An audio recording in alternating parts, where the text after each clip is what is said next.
여러분, 성경하면 뭐가 떠오르세요? 그냥 오래된 책 66권을 모아놓은 뭐랄까 도서관 같은 걸까요? 아니면 혹시 이 모든 게 사실은 한 명의 주인공을 향해 달려가는 엄청난 스케일의 서사시라면 어떠실 것 같으세요? 오늘은 바로 그 이야기, 성경 전체를 관통하는 단 하나의 메시지가 있다는 아주 흥미로운 주장을 한번 파헤쳐 보려고 합니다. 네, 그러니까 성경이 66권의 각기 다른 책이 아니라 하나의 통일된 대서사시라는 거죠. 사실 이 관점은요, 우리가 성경을 읽는 방식을 뭐랄까 완전히 뒤집어 버릴 수도 있는 아주 대담한 주장이에요.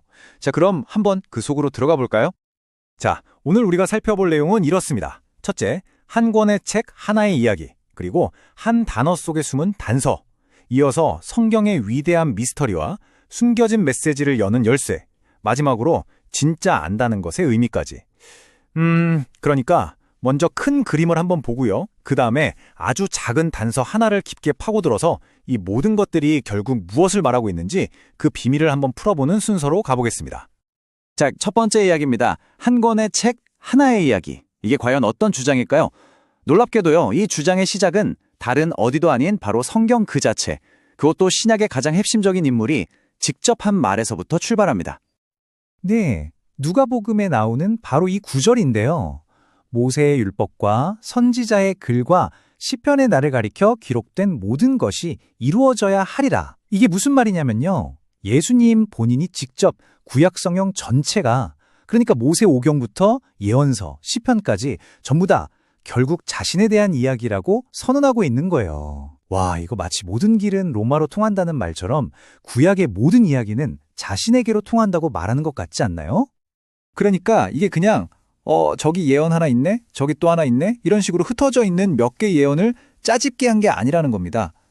그게 아니고요. 이 주장의 핵심은 마치 정말 잘 쓴 추리소설처럼 모든 사건, 모든 인물, 모든 복선이 처음부터 하나의 결말을 향해서 아주 치밀하게, 일관되게 설계되어 있다는 거예요.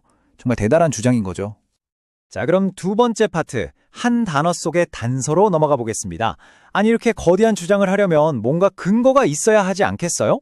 놀랍게도 말이죠. 그 핵심적인 증거가 아주 작은, 정말 사소해 보이는 단어 하나에 숨어 있다고 합니다. 바로 갈라디아서에 나오는 이 구절입니다. 여럿을 가리켜 그 자손들이라 하지 아니하시고 오직 한 사람을 가리켜 내 자손이라 하셨으니 곧 그리스도라. 와, 여기서 사도 바울이 진짜 무슨 언어학 탐정 같아요. 수천 년 전에 하나님이 아브라함에게 하신 약속의 문법을 아주 집요하게 파고드는 거죠. 단어 하나, 딱 하나를 가지고 신학 전체의 판을 흔들어버리는 엄청난 주장을 펼치는 겁니다. 네, 바울의 주장은 바로 이겁니다. 하나님이 아브라함에게 약속하실 때 그 자손이라는 단어가 자손들이라는 복수형이었냐, 아니면 어떤 특정한 한 명의 자손을 가리키는 단수형이었냐. 바로 이 차이가 하늘과 땅 차이라는 거죠. 모든 게 이 단어가 단수냐 복수냐에 달려있는 거예요. 자, 그럼 확인을 해봐야겠죠. 원본 히브리어 성경을 딱 펼쳐보면요, 정말 흥미로운 사실을 발견하게 됩니다. 자손을 뜻하는 히브리어 단어 제라는 놀랍게도 단수명사입니다. 복수형이 아니에요. 바로 이 지점이 바울의 그 대담한 해석에 엄청난 힘을 실어주는 결정적인 증거가 되는 겁니다. 이 시간의 스케일을 한번 보세요. 정말 어마어마하지 않나요? 기원전 2000년경에 하나님이 아브라함에게 하신 약속, 그 약속에 담긴 단어 하나의 정확한 의미가 무려 2000년이라는 시간을 훌쩍 뛰어넘어서 사도 바울의 시대에 와서 신학적인 논쟁의 핵심 증거가 된다는 거잖아요. 정말 생각할수록 대단한 이야기입니다. 자, 세 번째 주제로 넘어가 보겠습니다. 성경의 위대한 미스터리. 근데 여기서 당연히 이런 질문이 생기죠. 아니, 이 연결고리가 이렇게 명확하고 심지어 단어까지 딱 맞아 떨어지는데 왜 성경을 읽는 사람 모두가 아하 하고 바로 깨닫지를 못하는 걸까요? 왜 이건 소수만 아는 비밀처럼 느껴질까요? 네, 왜 이 중심 메시지가 이렇게 미스터리처럼 느껴질까요? 그 이유는 말이죠. 이게 단순히 IQ 테스트처럼 똑똑한 사람이 풀 수 있는 그런 지적인 퍼즐이 아니기 때문이라는 겁니다. 이건 의도적으로 감추어진 신성한 비밀, 즉 미스터리라는 거죠. 아무나 쉽게 열어볼 수 없도록 마치 베일에 쌓여 있는 것처럼 말입니다. 성경에서 말하는 미스테리는 바로 이 그리스어 단어 미스테리온에서 왔습니다.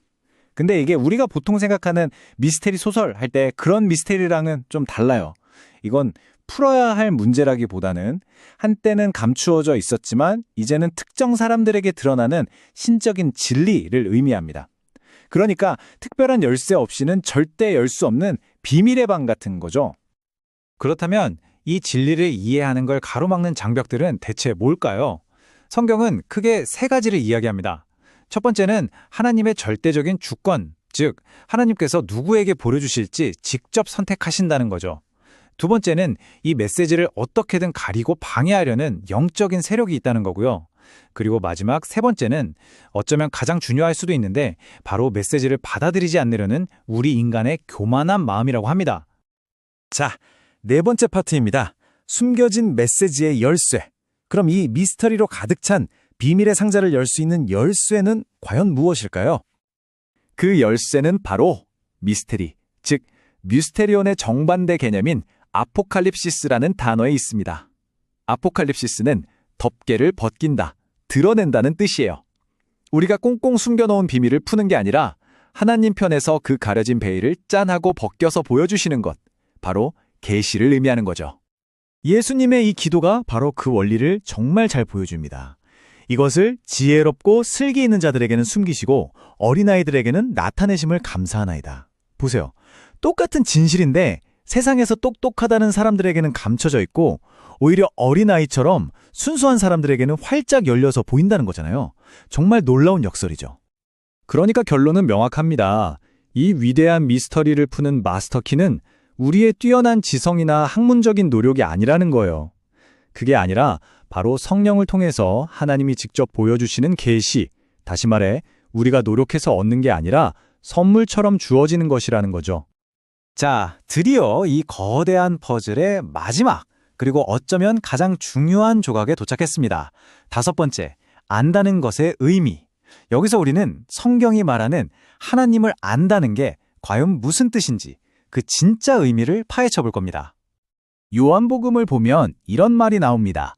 영생은 곧 유일하신 참 하나님과 그가 보내신 자 예수 그리스도를 아는 것이니이다.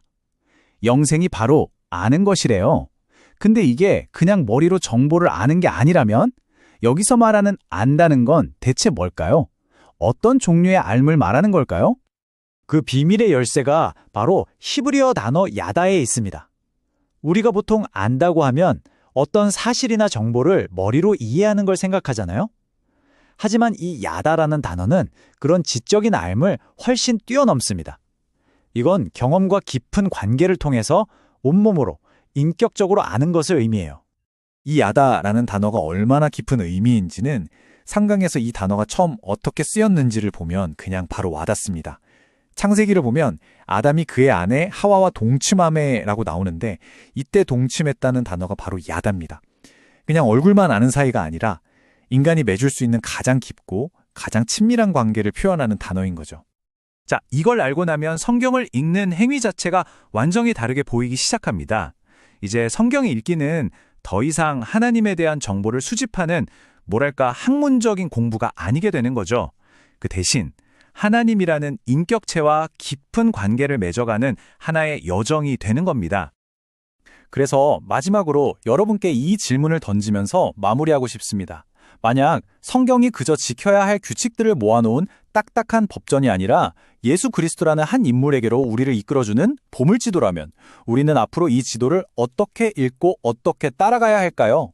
오늘 이야기는 여기까지입니다. 끝까지 함께 해주셔서 정말 감사합니다.